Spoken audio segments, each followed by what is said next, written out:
Hi, everybody. Welcome to the 700 Club. I'm Andrew Knox in for Gordon Robertson today. One of the nation's most prestigious high schools is under investigation by Virginia's Attorney General, all because several school districts may have discriminated against high-performing students in the name of equity. At least 13 schools failed to notify students that they won national merit honors, and they failed to notify them in time for college application deadlines. CBN's Brody Carter reports. Thomas Jefferson High School for Science and Technology is ranked as America's #1 high school, according to U.S. News and World Report. Now the Attorney General is investigating the Fairfax County School for unlawful discrimination.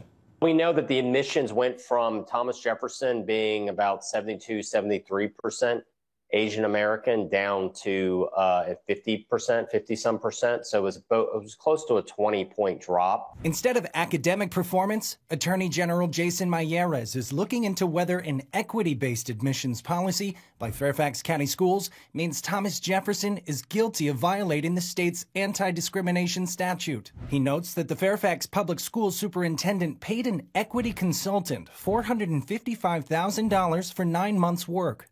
We know that this equity consultant made a series of recommendations to the school district. One of the recommendation is equal outcomes for every student with no exception. You hear the word equity all the time, and the point I like to make is that equity without excellence is emptiness. Meanwhile, a second investigation at the same school raised other questions regarding treatment of students. We started to look into the admission standard at Thomas Jefferson High School. You have to apply to attend.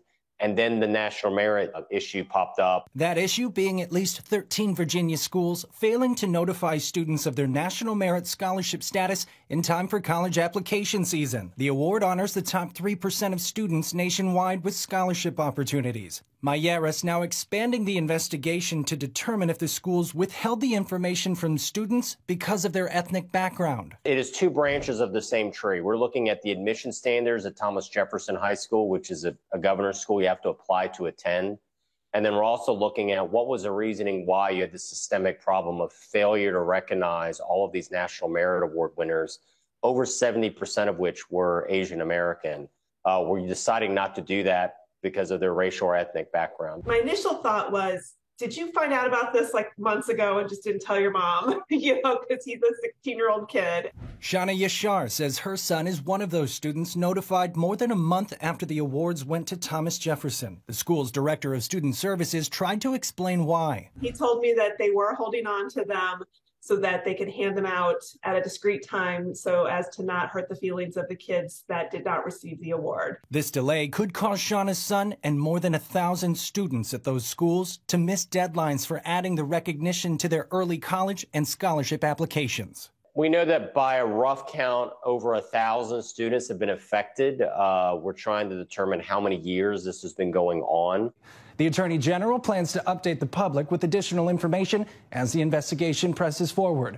Brody Carter, CBN News. Thank you, Brody. I wasn't even sure I heard that right at first. $455,000 for 9 months for this equity consultant. And, of course, this is not going to prepare students for life. All this, the equity in preparing students, we're going to create a soft generation. And to think at least 13 schools not telling hardworking, accomplished students about their scholarships in time for college applications. A lot of concern here. Certainly glad the Attorney General is looking into this. In other news, a showdown is brewing on Capitol Hill today as the deadline to raise the government's debt limit approaches. Wendy Griffith has that story and more from the CBN newsroom. Wendy?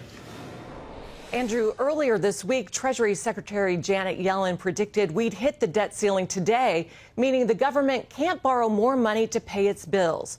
However, the divided Congress isn't ready to make a deal. Republicans concerned about the nation's $31.5 trillion national debt want Democrats to agree to spending cuts before they'll vote to raise the limit.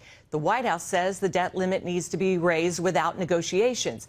Yellen says her department can take, quote, extraordinary measures to allow the government to meet its most pressing obligations until June. Well, in Buffalo, New York, a man who rescued 24 people from a record-breaking Christmas Eve snowstorm is being rewarded for his heroic acts.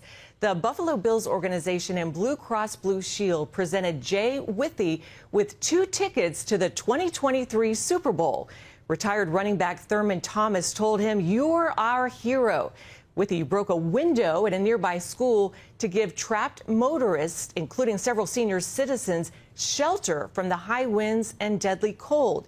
Inside the school, he collected snacks, water, juice, blankets to help the group wait out the storm. He also borrowed the school's snowblower to get more people off the roads and into the building where it was warm.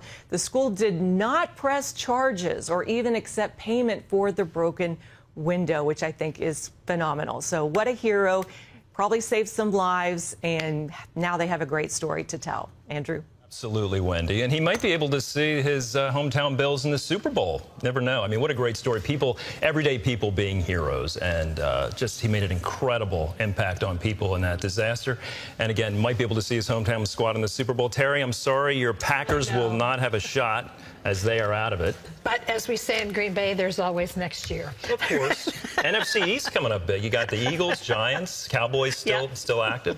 Very, very good playoff season. We'll be right back with more of the 700 Club right after this.